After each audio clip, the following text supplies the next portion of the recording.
हिंदी कहानी चटपट लोमड़ी और झबरूमल रीछ। यूक्रेन लोक कथा। चटपट लोमड़ी और झबरूमल रीछ। लोक कथा। यूक्रेन। एक बार चटपट लोमड़ी की शहद खाने की इच्छा हुई। वह गोश्त खाते खाते थक गई थी और कोई मीठी चीज खाने की उसकी बड़ी इच्छा हो रही थी। चलूं, मधुमक्खियों के छत्ते से थोड़ा सा शहद लेकर आऊं, उसने अपने मन में सोचा और बाग में पहुंचकर शहद के छत्ते के बाहर चुपचाप बैठ गई। धीरे धीरे उसने शहद खुरचने के लिए अपने पंजे छत्ते में डाल दिए। पंजों का छत्ते में डालना था कि मक्खियां भिन भिनाती हुई एकदम छत्ते से बाहर निकल पड़ीं और सबकी सब चटपट लोमड़ी से चिपट गईं। अब तो चटपट लोमड़ी सिर पर पांव रखकर भागी और नाक सिकोड़कर बोली, शहद तो मीठा है लेकिन मक्खियां कड़वी हैं। लोमड़ी अपनी झोपड़ी में आकर धम से पड़ गई। उसकी नाक सूज गई थी और फूलकर कुप्पा हो गई थी। वह बहुत देर तक लेटी लेटी सोचती रही पर शहद की बात अपने दिमाग से न निकाल सकी।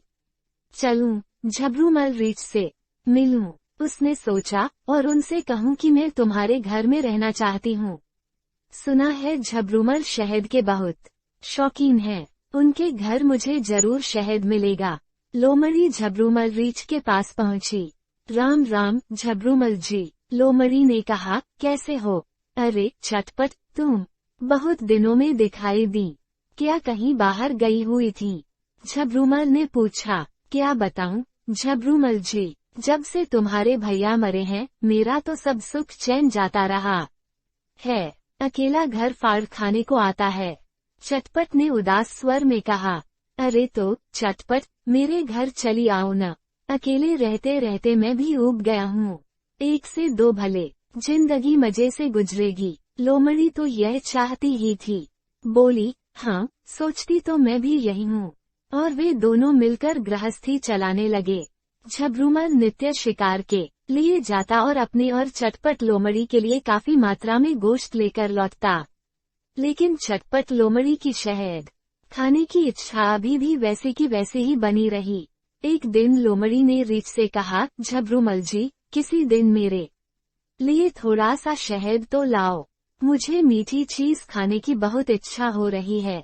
कहने की देर थी, अगले ही दिन झबरूमल रीछ शहद के पूरे भरे हुए 2 छत्ते ले आया और बोला, एक छत्ता तो जाड़ों के लिए उठाकर रख देता हूँ, दूसरा अभी निपटाए देते हैं। और उन्होंने जी भरकर शहद खाया।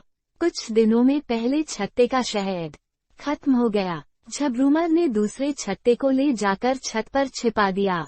झबरूमल तो संतोषी जीव था, पर चटपट को यही सूझ रही थी कि किसी तरह बचे हुए शहद पर हाथ साफ करे। पर छत पर किस बहाने से जाए? उसे डर था कि कहीं झबरूमल को शक न पड़ जाए और वह ये न पूछ बैठे कि छत पर क्या करने गई थी। वह खाट पर लेट गई और अपनी पूंछ से दीवार पर ठक ठक करने लगी। ये कैसी खटखट है? झबरूमल रीछ ने पूछा। पड़ोसी के लड़का हुआ है, वे मुझे बुला रहे हैं। लोमड़ी ने झूठ बोला। वह दौड़ी दौड़ी छत पर गई और पेट भर शहद खाकर लौट आई। झबरूमल ने पूछा, पड़ोसियों ने बच्चे का क्या नाम रखा? कम कम खुरचा। चटपट लोमड़ी बोली, बड़ा अजीब नाम है, इसमें अजीब की क्या बात है? अपनी अपनी पसंद है। अगले दिन चटपट लोमड़ी फिर खाट पर लेटकर दीवार से पूंछ बजा बजाकर ठक ठक करने लगी। ये कौन ठक ठक कर रहा है? झबरूमल ने पूछा। पड़ोसी मुझे बुला रहे हैं, उनके लड़की हुई है। आज भी चटपट लोमड़ी भागी हुई छत पर गई और जी भरकर शहद पर हाथ साफ किया, यहाँ तक कि छत्ते में कुछ ही शहद बच रहा। जब लोमड़ी वापस आई तो झबरूमल ने पूछा, क्यों जी, पड़ोसियों ने लड़की का क्या नाम रखा?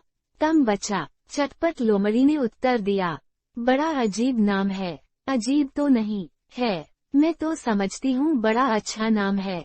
तीसरे दिन फिर चटपट लोमड़ी ने दीवार से पूंछ बजानी शुरू कर दी। आज फिर कोई ठक ठक कर रहा है। झबरूमल रीछ ने कहा, पड़ोसी हैं, उनकी एक और लड़की हुई है, वे तुम्हें ही क्यों बुलाते हैं? झबरूमल ने पूछा। उन्हें मेरा साथ बहुत पसंद है, यही कारण है। लोमड़ी ने कहा और भागी हुई छत पर पहुंची। उसने सब शहद चाट लिया और छत्ते को फेंककर फिर झोपड़ी में आकर अपने बिस्तर पर लेट गई। क्यों?